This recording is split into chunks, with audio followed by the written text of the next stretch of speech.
귀한 찬양 우리 주님 기뻐 받으신 줄 믿습니다. 오늘부터 구약 성경 룻기 강해합니다. 이 성경은 이렇게 시작합니다. 사사들이 치리하던 때에 그 땅에 흉년이 드니라. 유다 베들레헴이란 마을에 한 사람이 그의 아내와 두 아들을 데리고 모압 지방으로 이제 이민 가는 데서 시작합니다. 사사들이 다스리던 때 하면 어떤 생각이 드십니까? 아주 골치 아픈 때입니다. 외적의 침입, 내부의 분열. 지금 가끔씩 한국 사회에 그런 말이 나오잖아요. 내전. 가장 두려운 게 내전입니다. 서로 죽고 싸우는 것. 그칠 날이 없었습니다. 폭력과 무질서, 사람마다 자기 소견에 오른 대로 자기 마음대로 행하기 때문입니다. 자유가 늘 좋은 건 아니죠. 거기에 흉년이 다가왔습니다. 설상가상.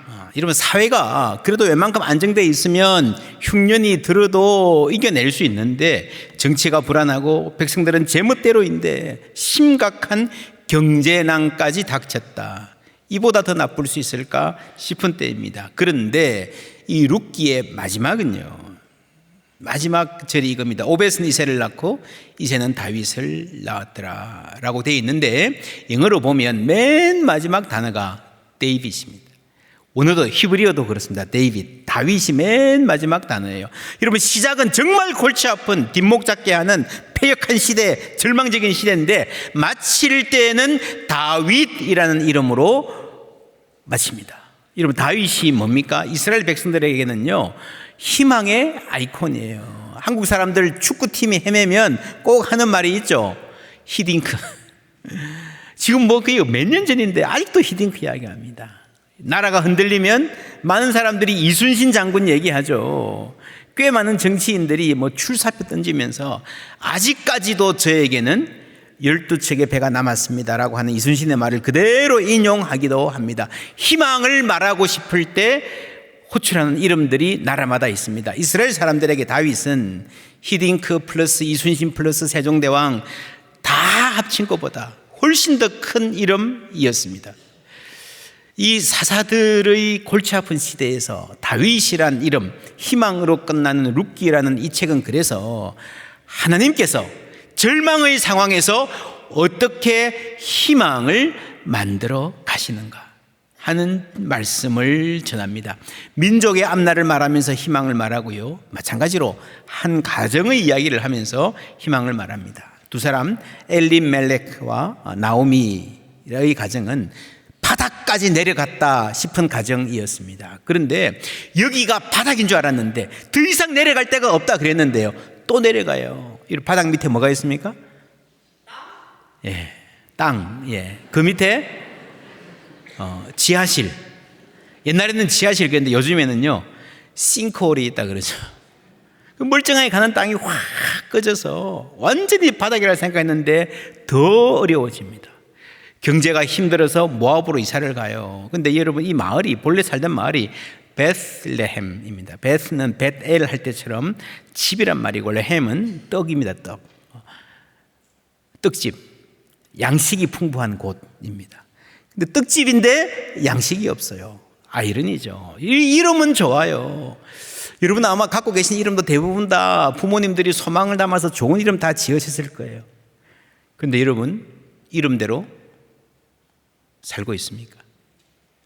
이름은 현실이 아니고 소망입니다. 붙여놓고 그대로 살고 싶다는 희망이지 보장은 없습니다. 엘리멜렉, 나의 하나님은 왕이시다.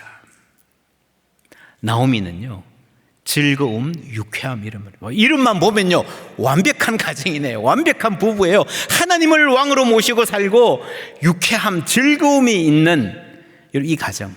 더구나 사는 동네는 베들레헴 떡집입니다. 얼마나 좋습니까? 그런데 살기 힘들어요.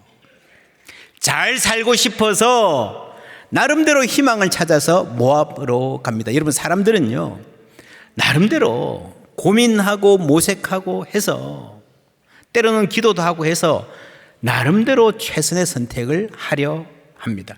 이사를 가거나 이민을 가거나 사업을 시작하거나 결혼을 하거나 직장을 구하거나. 그런데 그 선택들이 바라던 대로 되지 않는 예가 많죠. 잘 살겠다고 어떻게 한 선택이 더 나빠지는 결과를 가져옵니다. 21절에 이렇게 말합니다. 함께 읽습니다. 내가 풍족하게 나갔더니 여호와께서 내게 비어 돌아오게 하셨느니라. 여호와께서 나를 징벌하셨고 전능자가 나를 괴롭게 하셨거늘 너희가 어찌 나를 나옴이라 부르느냐 하니라.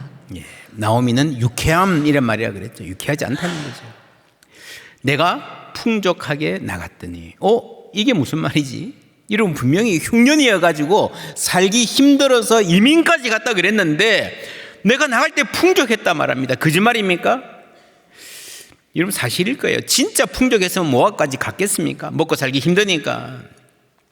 이렇게 있어 보아야 희망이 안 보인다 하니까 갔겠죠. 근데 지금 쫄딱 망하고 나니까 그때가 괜찮았다 싶은 거예요. 그때는 가난했을지 모르지만 남편이 있었잖아요. 두 아들 있었잖아요. 여러분 그러면 괜찮지 않습니까? 나도 아직 젊어요. 먹고 살 수 있어요. 산 입에 거미줄 치겠냐. 그런 자신감이 있어요.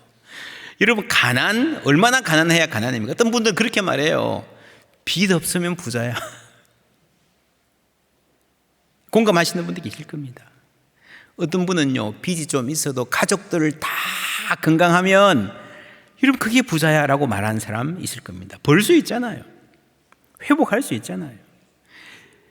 오늘 우리 장애인 주일로 지키는데 집에 환자가 있어도요 장애가 있는 가족들 입장에서는 그냥 별일 없이 살아가는 가정들, 누가 좀 아파도 고생 좀 하면 회복되고 퇴원할 가능성이 있는 집안이 얼마나 부럽겠습니까? 여러분 나는 못 살겠다 힘들겠다 그래도요 누군가 다른 사람이 보기에는 풍족한 가정일 수 있는 거예요. 인생에는 정해진 바닥이라는 게 없습니다. 바닥보다 더 내려가는 더 침몰하는 싱크홀 여기저기에 있고요. 오늘도 많은 가정들이 경험하고 있습니다. 나오미는 남편이 죽습니다. 그리고 얼마 후에 아들 둘 차례로 장가 보냅니다. 그 결혼식 날이 어땠을까 저는 생각해 봅니다. 저도 장례식이나 결혼식 주례하고 나면 때로 참 오랫동안 잊혀지지 않는 식들이 있습니다. 어떤 결혼식에서 신랑이 앞에 서가지고 우는데요. 그 좋은 날에. 장례식보다 더 슬프게 울어요. 몇 년 전만 해도 단란한 가정, 참 자상한 아빠 있었는데 신앙생활 잘하고요. 어느 날 밤에 갑자기 건강하던 아빠가 하늘나라 가셨어요. 50대였어요. 결혼식 날 이 아들이 우는데 아빠 생각하는구나. 온 하객들이 그 집안 아는 분들이 다 울었습니다. 아들을 결혼시키는 날 나오미의 마음이 어땠을까요? 기쁜 날인데 혼주가 없잖아요. 내가 고향 떠나와서 이게 뭔가. 그리고 그 다음 기다립니다. 여러분 10년 가까운 생활, 10년 동안 모압에 있었고 아마 상당히 오랜 기간 결혼 생활이 지속되었던 것 같은데 여러분 어른들이 자녀들 결혼시키면 뭘 기다리죠? 뭘 기다리죠? 네. 소식 없냐? 그러잖아요. 소식 없냐? 아직이냐? 지금도 결혼 후에 한 1년, 2년, 3년만 지나도요 어른들이 걱정합니다. 보약 한 채 지어줄까? 어떤 집은 새벽마다 일어나 물 떠놓고 빌고 그럴 거예요. 그러는 동안에 첫 아들이 죽고 둘째 아들도 죽습니다. 여러분 남자들이 다 죽었다는 것도 충격이지만 이때 기준으로 대를 이을 후사가 없이 세상을 떠났다는 것은요 상상하기 힘든 나락의 가정이 떨어진 거예요. 그때 이런 말을 듣습니다. 6절 말씀 함께 읽습니다.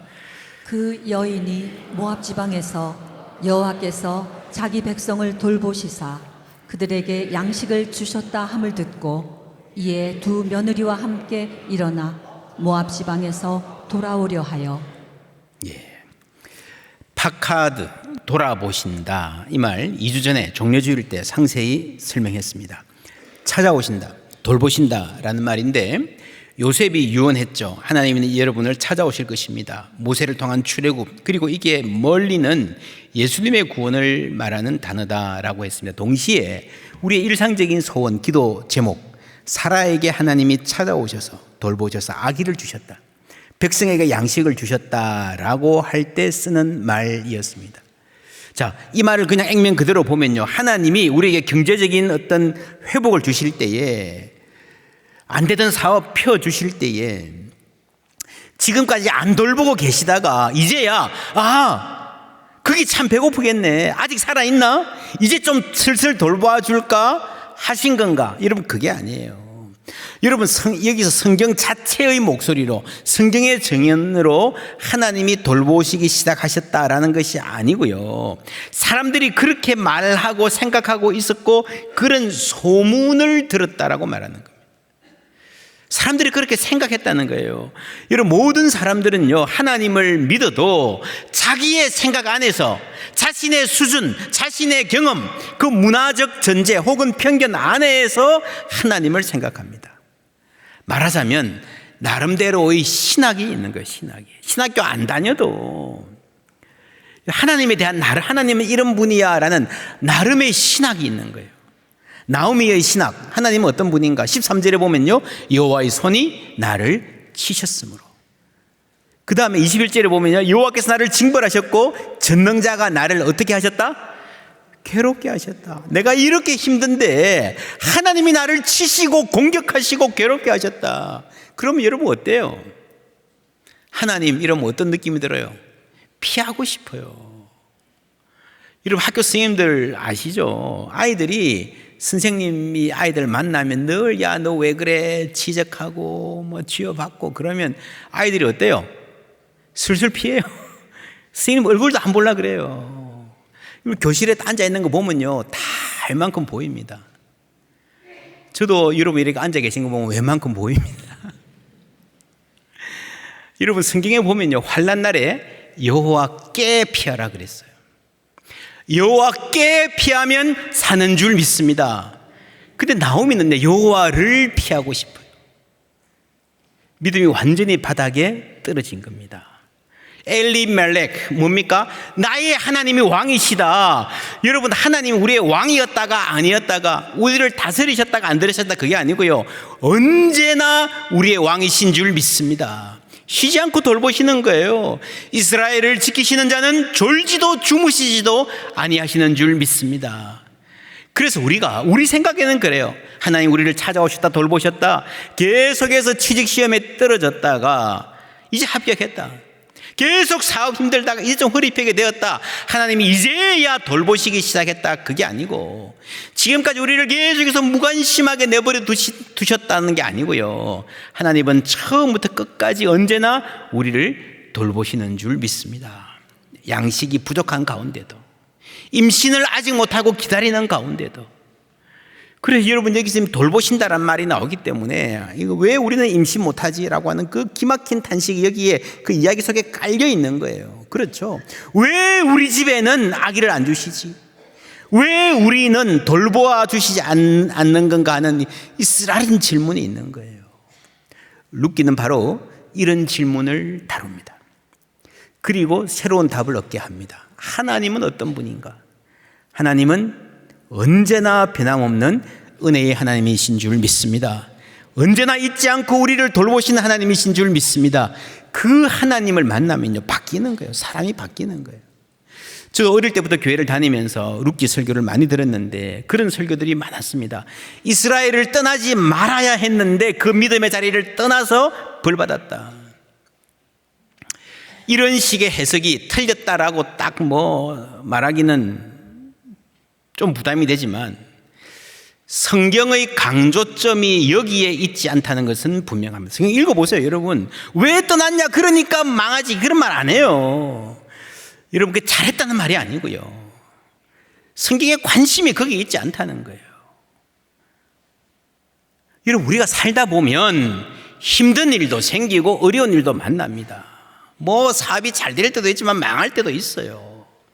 근데 그 모든 일에 사사건건 이거 잘못했고 그래서는 안 되고 그건 하나님의 뜻이 아니었고 그때 결정을 잘못했고, 여러분, 그렇게 말하면 어떻게 살겠습니까? 그때 이사 가지 말았어야 돼. 그때 여기에 집 사지 말고 저기 다른 데 투자했어야 돼. 그때 아이들 이 공부 아니고 다른 전공 시켰어야 돼. 그때 좀 힘들어도 유학 보냈어야 돼. 어떤 집은요, 그때 유학 안 보냈어야 돼 그래요. 어떻게 합니까? 내가 이 사람과 결혼하지 말았어야 돼. 끝이 없습니다, 여러분. 후에 깊어지면요, 죄책감으로 번집니다. 여러분, 인간의 죄책감은 그냥 그대로 있지 않습니다. 죄책이라고 하는 게 너무 무겁거든요. 그것을 벗어나려고 발버둥 치다 보면 비난하게 됩니다. 당신 때문에 그랬잖아. 아빠 때문에 그랬잖아. 후회가 깊고 죄책감이 무거울수록 서로 비난하게 됩니다. 여러분, 답이 어디 있습니까? 하나님을 알아야 하는 줄 믿습니다. 룻기는 너가 이렇게 잘못했지 벌받아 이런 이야기가 아니에요. 호세아 6장 3절 말씀 함께 읽습니다. 그러므로 우리가 여호와를 알자. 힘써 여호와를 알자. 그의 나타나심은 새벽빛같이 어김없나니 비와 같이 땅을 적시는 늦은 비와 같이 우리에게 임하시리라 하니라. 아멘. 여러분, 위기의 때에 우리가 해야 될 가장 중요한 일은요, 여호와를 힘써 여호와를 아는 일인 줄 믿습니다. 하나님을 알면 바뀌어요. 그래서 이번 신학, 바른 신학을 갖는 게 얼마나 중요한지 모릅니다. 하나님에 대한 바른 생각. 룻기는 우리에게 무엇보다 인생을 어떻게 살아야 되는지 하는 방법이 아니라 하나님이 어떤 분이신지를 가르쳐 주는 거예요. 내가 뭘 잘못해서 이런 벌을 받지, 하나님은 나에게 왜 이러시지, 그게 아니고요. 우리가 모르지만 이런 모든 사람의 인생에는 어려운 일이 일어나게 되어 있습니다. 그 이유를 다 알지 못할 때가 많습니다. 그러나 하나님은 여전히 은혜의 하나님, 사랑의 하나님이신 줄 믿습니다. 그거를 놓치면요, 내 시야에서 희망이 사라지는 거예요. 나오미처럼. 여러분, 이 쓰라린 마음을 안고 나오미는 두 며느리와 함께 고향으로 돌아가려 합니다. 짐을 챙겨 길을 나서는 장면 6절 7절 함께 읽습니다. 그 여인이 모압 지방에서 여호와께서 자기 백성을 돌보시사 그들에게 양식을 주셨다 함을 듣고 이에 두 며느리와 함께 일어나 모압 지방에서 돌아오려 하여 있던 곳에서 나오고 두 며느리도 그와 함께 하여 유다 땅으로 돌아오려고 길을 가다가 출발은 같이 했네요, 그죠?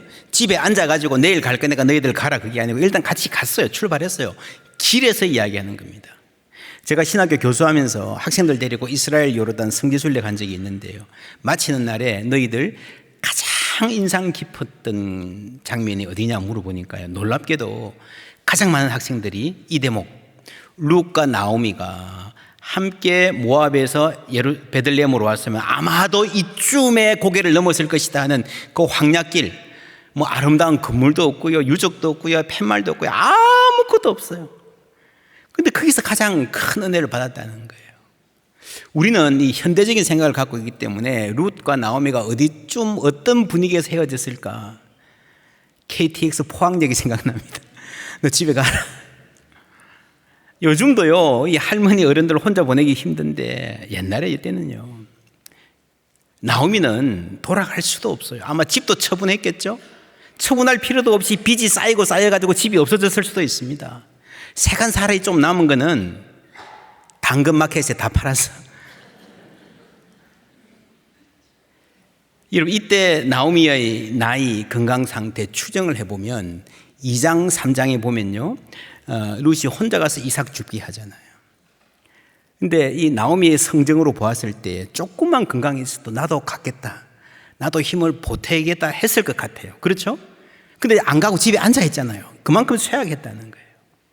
그러니까 여러분, 이 할머니 혼자 베들레헴까지 가서 무사히 도착할 수 있을지, 짐승을 만날지 강도를 만날지 모르고요, 아니 그냥 떼약볕에 기진해서 쓰러질지도 모르는, 간다고 해서 산다는 보장도 없는. 그래서 여러분, 며느리에게 돌아가라 이거는요, 요즘하고는 완전히 다른 이야기입니다. 죽기를 각오하지 않으면 할 수 없는 말이에요. 그러니까 이 며느리들이 울면서 못 간다 그러죠. 이 간곡하게 가라 그러니까 오르반은 떠납니다. 그러니까 이 시어머니는 나는 나 혼자 가면 죽을 가능성이 더 많은데, 살 여지가 없는데 그래도 나 살자고 며느리들 앞길 막아서 되겠느냐는 생각이죠. 룻은 끝까지 따라 났습니다. 16절 17절 함께 읽습니다.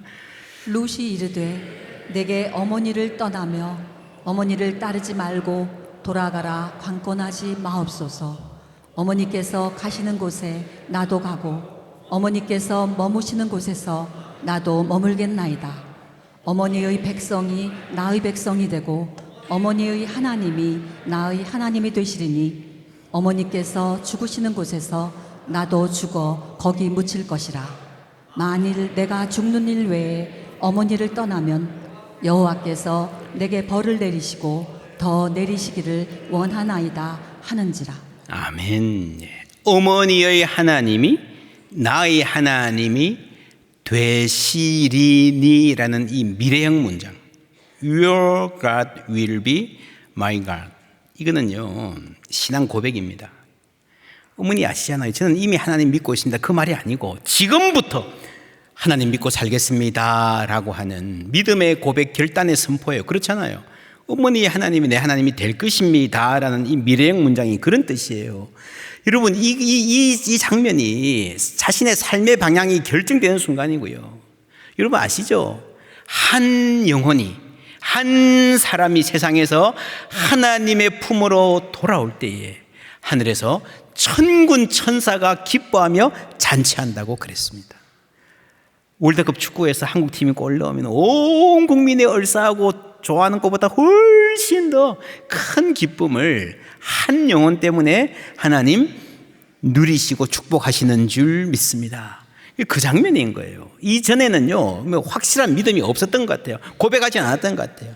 그런데 이 순간에 여러분 나오미가 오랫동안 며느리 전도하려고 이방 여인 기도하지 않았겠습니까? 그런데 지금 이 순간에 열매가 맺힌 거예요. 할렐루야. 그리고 이 룻은 내가 살고 죽는 것은 하나님께 달려있다는 것을 알고 고백하는 거예요. 전적으로 하나님께 믿고 이제 새로운 세계로 들어서는 겁니다. 믿음의 세계로. 그 신앙 고백 앞에서 나오미는 승낙할 수밖에 없었습니다. 여러분 룻이 어떻게 이런 믿음을 갖게 되었을까요? 나오미를 통해서죠. 나오미가 강요는 안 했을지언정 나오미의 신실한 삶과 믿음, 기도하는 삶 통해서 하나님이 참 신이심을 알고 이제 자신의 삶을 하나님께 의탁하는 겁니다. 여러분 지금 나오미는 믿음이 완전히 바닥입니다. 완전히 메말라 있습니다. 하나님께 희망이 있을까? 그런 생각 못 합니다. 하나님이 나를 치셨다 절망적인 소리나 하고요. 그런데 이 나오미, 이 부족하고 시원찮은 믿음의 나오미를 통해서 믿게 된 룻이 놀라운 믿음의 고백을 하는 거예요. 할렐루야. 여러분 놀랍지 않습니까? 여러분 그런 분들 계실 거예요. 자녀들 신앙을 심으려고 믿음 가르치려고 나름대로 노력했는데 시원찮아. 그런데 어느 순간에요 이 자녀가 나보다 예수 더 잘 믿어요.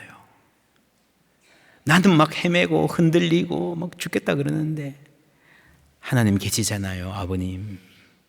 여러분 이런 은혜가 여러분 가정에 있기를 주님의 이름으로 축원합니다. 여러분 믿음은 나에게 달려있는 게 아니에요. 나를 통해서 흘러가지만 하나님이 하시는 일인 줄 믿습니다. 제가 아는 어떤 분은요 예수 안 믿는 남편과 결혼했는데 결혼하려고 교회 갔어요. 남편이 서울대 박사하고 MIT 포스닥 갔는데 남편이 교회 다니긴 하는데 시원찮아요. 마음에 안 들어요. 교회 가면 맨날 졸고. 그래서 우리 남편이 어떻게 좀 예수 잘 믿을까? 코스타라는 게 있다 그래서 코스타를 데리고 왔어요. 근데 여기서 하나님이 이 남편을 깊이 만나 주셨어요. 선교사 하겠다고 헌신했습니다. 그러니까 이 부인이요 예수 잘 믿던 그 부인이 급당황. 뭔 소리야. 한국 가서 교수해야지. 한국 가서 교수하고 그냥 착하게 예수 잘 믿으라 그랬지. 내가 예수 좀 열심히 믿으라 그랬지. 선교사 되라 그랬나. 여러분 믿음도 하나님이 주시는 거고 소명도 하나님 주시는 줄 믿습니다. 결국에는 이 가정이 중국 가서 얼마나 아름답게 양 부부가 다 감사하며 사역했는지 모릅니다. 여러분, 전도는 내가 하지만, 자녀 믿음으로 양육하는 건 내가 하는 것 같지만, 나는 부족하지만 부족한 우리 통해서 하나님 일하실 줄 믿습니다. 나처럼 못난 사람 통해서 전도받은 사람이 어떻게 이런 예쁜 믿음을 가졌나. 그러면서 우리가 전도한 우리가 하나님을 알게 되는 거예요. 나오미의 믿음이 흔들리고 있는데 나오미를 통해 하나님을 알게 되는 루스의 믿음이 희망의 통로가 됩니다. 누구나 흔들리고 때로 절망합니다. 그때 하나님은 우리 삶에 동행하는 일을 보내주셔서 희망을 이어가게 하십니다. 내가 흔들리면 네가 잡아주고, 네가 넘어지면 내가 일으켜주는 관계를 통해서 하나님은 우리에게 은혜를 주시는 줄 믿습니다. 여러분, 한 번도 흔들리지 않고 언제나 믿음에 굳건하게 서 있는 사람은 없습니다. 넘어지는 사람, 흔들리는 사람 데리고 가려면 힘들잖아요. 짐이잖아요. 그런데 언젠가 그 사람이 나를 일으켜주는 거예요. 그래서 여러분, 믿음의 삶을 살아본 분들이 공통적으로 고백하는 분들이 짐인 줄 알았는데 힘이었습니다. 남편 돌아가시고 아이들 돌보느라 정말 힘든, 어떻게 사셨어요? 저 아이들 다 데리고. 이분이 하는 말이, 이 아이들이 없으면 나는 못 살았을 것입니다. 짐인 줄 알았는데 그 사람들 통해서 하나님께서 우리를 힘을 공급하시는 거예요. 그게 믿음의 신비고 돌봄의 능력입니다. 지난 목요일 날 이 자리에서 컨퍼런스 했습니다. CT에서 방송국에서 강사님들 모시고 참 귀한 말씀 들었는데, 여러분 꼭 한번 유튜브로 들어보시기 바랍니다. 그 자살 예방 운동하는 목사님 모셨습니다. 이런 말씀이에요. 어떤 청소년이 집 옥상에 올라갔어요. 왜 올라갔겠어요? 자살 예방하는 목사님이 얘기해요. 왜 올라갔겠어요? 뛰어내리려고 했는데, 뛰어내리기 직전에 어떤 생각이 드는가 하면, 내가 강아지 밥을 안 주고 왔구나. 내가 죽고 나면 이 강아지 어떡하냐, 굶어 죽으면 어떡하냐, 갑자기 그런 생각이 드는 거예요. 그 내려가가지고 강아지 밥을 주고 나니까 이 마음이 좀 진정이 됐어요. 그래서 안 죽고 살았다는 거예요. 여러분, 놀랍지 않습니까? 이 돌봄이라는 게 그런 겁니다. 내가 나를 위해서 잘 살아야지, 그거는요 언제든지 꺾일 수 있습니다. 내가 힘을 내서 폼나게 살아야, 그건 언제든지 그 의욕은 사라질 수 있습니다. 그 내가 조금이라도 사랑이란 걸 한다면, 돌봄이 뭔가를 한다면요, 그거 통해서 하나님이 나에게 힘을 공급해 주시는 줄 믿습니다. 오늘 우리 장애인 주일, 특별히 우리 장애인 교우들, 부모님들 위해 축복하고 기도합니다. 얼마나 무거운 짐인지.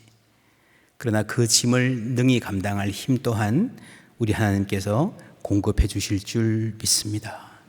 희망이 없다 그럴 때 동행자를 붙여주셔서 하나님 희망을 공급해 주십니다. 우리 교회도 우리 장애인 가족들과 함께 최선을 다해서 동행하며 하나님이 함께 하시는 희망, 함께 찾아가기를 주님의 이름으로 축원합니다.